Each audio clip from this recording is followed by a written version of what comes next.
আসসালামু আলাইকুম এভরিওয়ান, কেমন আছেন সবাই? আশা করছি যে যেখানে আছেন সবাই অনেক ভালো আছেন। আলহামদুলিল্লাহ আমিও ভালো আছি। রত্নার সুইট হোমে আপনাদেরকে স্বাগত জানাচ্ছি নতুন আরেকটা ভিডিও দেখার জন্য। সকালবেলা একটু গিয়েছিলাম ছাদে বাবুর কাঁথা নেড়ে দিতে।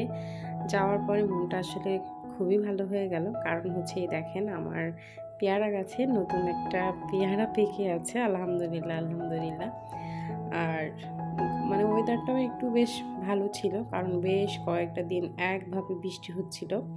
তারপরে হচ্ছে দেখলাম আজকে একটু রোদ বের হয়েছে, এত সুন্দর লাগছিল ছাদে যাওয়ার পরে। আর এই তো পেয়ারা, ভাবছি পেয়ারাটা পেরে নিয়ে যাব, যেহেতু বাসায় এখন কেউ নাই, এটা পেরে নিয়ে যাই বাসায় রেখে দিব। তারপরে আপনাদের ভাইয়া তারপরে মেয়ে স্কুল থেকে আসার পরে ওটা হচ্ছে কাটবো আর কি।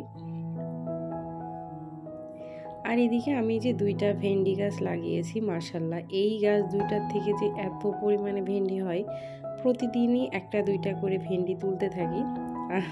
আমার খুব ভালো লাগে আসলে, এই একটা দুইটা করে তুলে জমায়ে রেখে রেখে তারপরে হচ্ছে একদিন ভাজি করব আর কি। তো এর আগেও তো আমি দেখিয়েছি যে আমি হচ্ছে আমার গাছের ভেন্ডি ভাজি করেছি।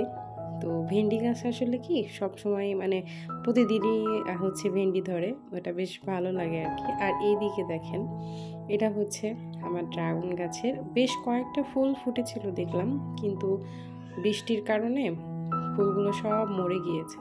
আর এই তো লাস্ট এই দুইটা বেঁচে ছিল, তো সেই দুইটা থেকেই তো মনে হচ্ছে যে ড্রাগন হচ্ছে আর কি। জানি না শেষ পর্যন্ত খেতে পারবো না কি না, তবু আলহামদুলিল্লাহ ধরেছে, তো এটাই অনেক আর কি। নিজের হাতে লাগানো গাছের ফুল, সবজি, ফল যাই বলেন না কেন, সব কিছুই কিন্তু অনেক ভালো লাগে আলহামদুলিল্লাহ। আর এই গাছটা চিনতে পারেন কিনা দেখেন তো, এটা হচ্ছে কেশুরে গাছ। এটা কিন্তু আমি হচ্ছে এক জায়গা থেকে তুলে নিয়ে এসে লাগিয়েছিলাম, তো অনেক বৃষ্টির ফলে ওটা মারা গিয়েছিল। পরে আবার দেখছি ওটা হয়েছে, মানে আমি তো পুরাই অবাক যে কেশুরে গাছটা আবার হয়েছে। এই কেশুরে গাছের পাতা হচ্ছে মাথায় দিলে চুল কালো হয় আর কি, এজন্য।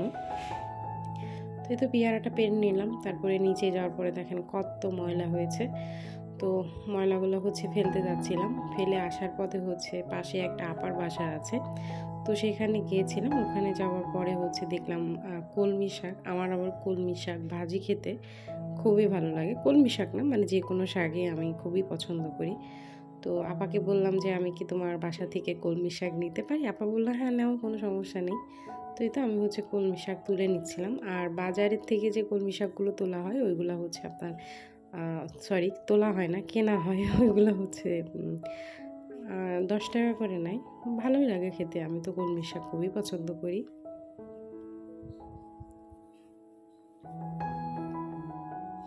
আর এগুলো যেহেতু একদম ফ্রেশ বাসার মধ্যে, তো এগুলো আসলে আমি নিচ্ছিলাম এখান থেকে, বেশ কয়েকটা নিয়েছিলাম, মানে বেশ অনেকগুলোই ছিল আর কি। আপারা তো খায় না, এই জন্য আমি বললাম আমাকে দাও, আমি নিয়ে যাই আর কি। তো বললো হ্যাঁ নাও, সমস্যা নেই, এই জন্য আমি তুলে নিচ্ছিলাম। আর এই তো তারপরে হচ্ছে বাসায় আসার পরে দেখেন আমার ছেলের কাণ্ড। এই গাড়ি দুইটা হচ্ছে যে আপনাদের ভাইয়া গতদিন ঢাকায় গিয়েছিল, তো ঢাকা থেকে হচ্ছে কিনে নিয়ে এসেছিল। তো এই র্যাব গাড়িটা হচ্ছে আমার ছেলে বেশি পছন্দ করেছে। আর এই গাড়িটা সে 2 দিন চালিয়েছে, তারপরে দেখেন মানে এটা চাকা ভেঙে ফেলেছে আর কি। মানে সে হচ্ছে খুবই চঞ্চল প্রকৃতির, তো মানে তার যেটা পছন্দ হবে না সেটা তাকে জোর করে দিলেও হচ্ছে সে নিবে না, এরকম একটা অবস্থা। এই জন্য ওই গাড়িটা মানে খাটের উপর থেকে ফেলেছে, আর হচ্ছে চাকা খুলে গিয়েছে। আর এই তো দেখেন হচ্ছে আমার ড্রিম কিচেন। এখনও গুছিয়ে উঠতে পারিনি, তবে গোছানোর পরে আপনাদেরকে অবশ্যই ভিডিও দিব। আর এখনও রঙের কাজ বাকি, রং করা হইলে আরও সুন্দর লাগবে হয়তোবা। প্রতিটা মেয়েরই স্বপ্ন থাকে আসলে একটা সুন্দর রান্নাঘরের। আর আমাদের রান্নাঘরটা আসলে বেশ ছোট, তো ছোট হিসাবে আমি চেষ্টা করব যে হচ্ছে মানে আমার যে জিনিসপত্রগুলো রান্নাঘরে সবগুলো সুন্দর করে গুছিয়ে রাখার।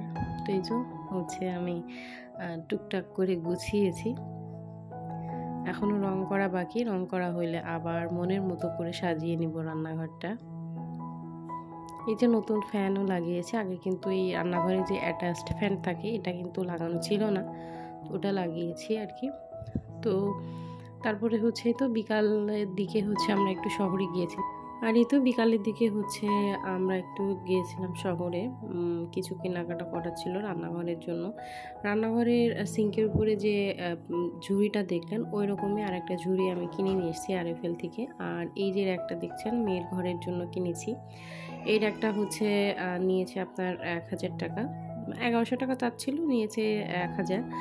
আর এই যে হচ্ছে পানির ট্যাপগুলো, এইগুলো রান্নাঘরে নতুন করে লাগানো হবে, এই জন্য এটাও কিনেছি। এটা 350 টাকা করে নিয়েছে, দুইটা কিনেছি 700 টাকা দিয়ে। আর যে ঝুড়িটা দেখলেন রান্নাঘরের সিঙ্কের উপরে আছে, ওই ঝুড়ি আমি বাসার উপর থেকে কিনেছিলাম হচ্ছে 130 টাকা দিয়ে। আর একই ঝুড়ি আমি আরএফএল থেকে কিনলাম হচ্ছে 100 টাকা দিয়ে। আর এই তো মেয়ের পানির পট কিনেছি একটা, আর একটা ছুরি কিনেছি। ছুরিটা আসলে দরকার আমার খুবই রান্নাঘরের জন্য। আর এই তো আরেকটা হচ্ছে গ্লাস ক্লিনার কিনেছি। আর এই তো হচ্ছে সেই ঝুড়ি আর কি।